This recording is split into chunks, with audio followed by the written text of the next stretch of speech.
चलिए देखा जाए क्वेश्चन नंबर 10 फ्रॉम एक्सरसाइज 9.1। क्या दिया गया था? बोला गया two poles of equal height are standing opposite of each other.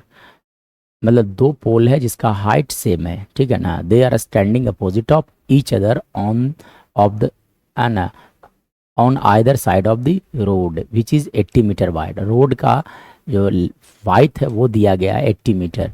From a point between them on the road, मतलब रोड पर से किसी पॉइंट से the angle of elevation of the top of the poles are 60 degree and 30 degree respectively and find the height of the pole and the distance of the point from the pole. मतलब दोनों poles का height क्या होगा और साथ साथ बोला गया था distance of the point from the poles, मतलब दोनों का डिस्टेंस क्या होगा from the two poles. Point जो जिस पॉइंट से हम लोग ऑब्जर्व कर रहे हैं उस पॉइंट का डिस्टेंस क्या होगा फ्रॉम टू पोल्स। चलिए अब इसके लिए क्या किया जाए, डायग्राम बनाया जाए। चलो देखो तो क्या दिया गया है, दो टावर हैं। तो सबसे पहली बात रोड बना लिया जाए। अब देखो रोड के दोनों किनारे पर है ना दो टावर्स खड़े हैं जिन दोनों का हाइट सेम दिया गया है। तो सपोज यहाँ पर मैं एक टावर रख देता हूँ, या देखा जाए एक टावर है ना। इसी हाइट का एक और टावर है, ठीक है। तब आप क्या करो, सेम हाइट का एक और टावर बना लो यहाँ से। चलिए तो यहाँ से क्या किया जाए कि सेम हाइट का एक टावर बनाया जाए। चलिए देखो तो अब आप क्या करो, यहाँ से सेम हाइट का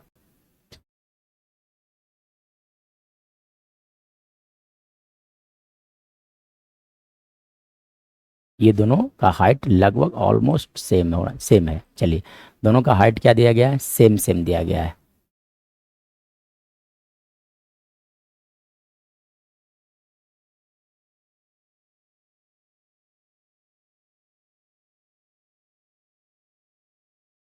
चलो देखो दोनों का हाइट सेम दिया गया है। चलिए मतलब कि ये दोनों टावर जो हैं इसका लेंथ हाइट जो दिया गया that is same given here. मतलब ये टावर ए है और ये बी टावर है और दूसरा टावर ये सी डी है और ए सी जो आप देख रहे हो दिस इज रोड हेयर। ये जो आप ए सी देख रहे हो ये रोड है।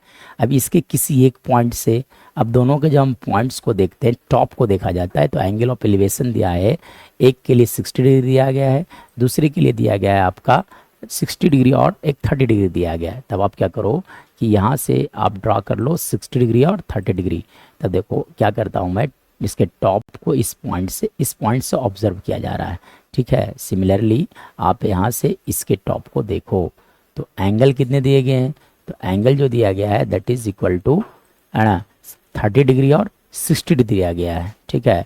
तो ये एंगल हो जाएंगे, यहाँ का एंगल मैं कल मान लेता हूँ कि this is 60 degree here, this is given to be 60 degree. ये हो जाएगा आपका 60 डिग्री और ये हो जाएगा आपका 30 डिग्री हो जाएगा। साथ साथ ही एंगल जो देख रहे हैं वो 90 डिग्री है, ये भी एंगल कितना दिया गया है 90 डिग्री दिया गया है। तब दोनों टावर का हाइट क्या होगा, अगर ये टावर x मीटर का है तो ये भी टावर कितने मीटर का होगा, x मीटर का होगा।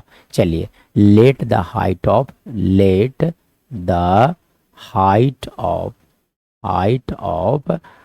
Towers be x metre. मैं सपोज कर लेता हूँ कि हाइट कितना होगा x मीटर होगा। चलो अब देखो तो यहाँ से दो राइट एंगल ट्रायंगल आपको दिख रहा होगा, ठीक है ना।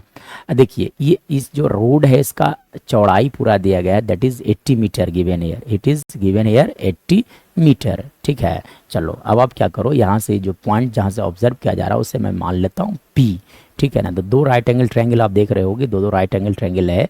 इन दोनों राइट एंगल ट्रायंगल में है ना सेम वैल्यूज कैलकुलेट किया जाए और इक्वेट कर दिया जाए, जो कुछ भी आना होगा ऑटोमेटिक आ जाएगा, ठीक है। तो देखो इन ट्रायंगल है ना बहुत ही आसान ट्रिक है कि सेम वैल्यू को कैलकुलेट करो, इक्वेट करो, आंसर पाओ। इन ट्रायंगल बी ए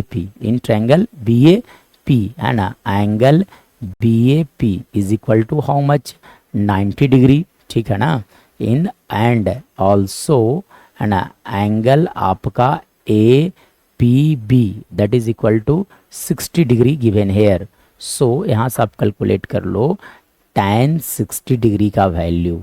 तो tan 60 डिग्री क्या लिखाएगा, tan theta that is equal to perpendicular और बेस का रेशियो होता है। So you can write here, देखो ये जो लिखा गया है ये हो जाएगा आपका परपेंडिकुलर और ये जो है वो बेस हो जाएगा, क्योंकि 60 डिग्री का अपोजिट साइड यानी कि perpendicular is given here, that is A B लिखा जा सकता है, base base is that is equal to A P, और tan 60 डिग्री का वैल्यू होता है √3 इजकल टू आप लिख सकते हो ए बी को आप सपोज कर लो x divided by A P is unknown here, so I am going to write here A P. चलो अब यहाँ से क्या करो कि यहाँ से x का वैल्यू कैलकुलेट कर लो, ठीक है। तो यानी कि क्रॉस मल्टीप्लाई जब आप करोगे तो x इक्वल टू लिखे जाएंगे ए पी इंटू √3, ये कंडीशन नंबर 1 हो गया। सिमिलरली इन ट्रायंगल कौन सा, एक और दूसरा जो ट्रायंगल आपको दिख रहा है उस ट्रायंगल में आप चले आओ, ठीक है।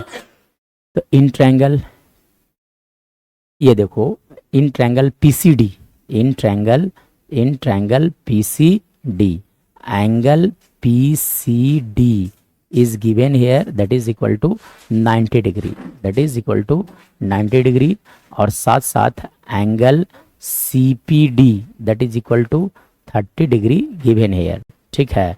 सो अब यहाँ से क्या किया जाए कि tan 30 डिग्री का वैल्यू लिखा जाए, तो tan 30 डिग्री इक्वल टू क्या होता है, परपेंडिकुलर बाई बेस, तो परपेंडिकुलर CD हो जाएगा और बेस आपका PC हो जाएगा।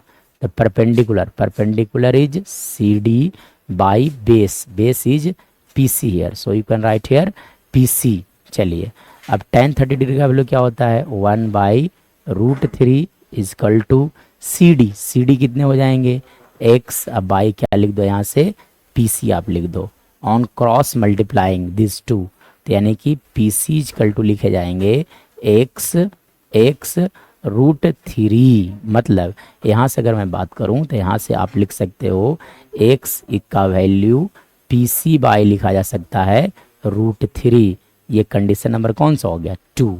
नाउ फ्रॉम 1 and 2 देखो दोनों जगह से x का ही वैल्यू है, और मैं क्या बोला कि सेम वैल्यू को कैलकुलेट करो और दोनों को इक्वेट कर दो ना, तो from equation 1 and 2, from equation 1 and 2 क्या लिखा जा सकता है, A P into √3 is equal to लिखे जाएंगे PC बाई √3, जब क्रॉस मल्टीप्लाई करोगे तब लिखाएगा 3AP इजकल टू PC लिखा जा सकता है। नाउ और हर कोई जानता है कि AC का वैल्यू जो दिया गया था 80 दिया गया था, और AC जो होता है that is AP plus PC का वैल्यू हो गया आपका 80, और PC AP को आप AP रहने दो और PC के जगह पर क्या लिख सकते हैं आप 3AP इजकल टू 80,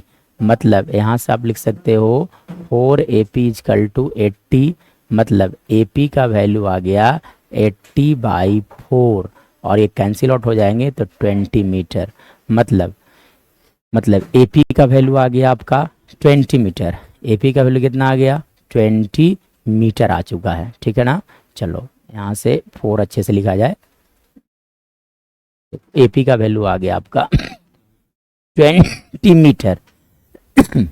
अब देखो यानी कि एक टावर से दूसरे टावर का डिस्टेंस होगा, एक टावर से दूसरे टावर का डिस्टेंस होगा 20 मीटर, तो दूसरे एक और जो टावर होंगे उससे उस पॉइंट का डिस्टेंस होगा 60 मीटर। तो ये हो गया क्वेश्चन नंबर 2 का सॉल्यूशन, ठीक है ना। चलिए अब देखा जाए, अब क्या चाहिए था, हाइट ऑफ द टावर। तो हाइट ऑफ द टावर मतलब x, तो x का वैल्यू क्या लिखा गया था AP इंटू √3, और देखो AP का वैल्यू कितना आया 20, यानी कि height of the tower will be 20√3 metre. So we can write here that height of tower is हो जाएगा 20√3 metre. This is our right answer.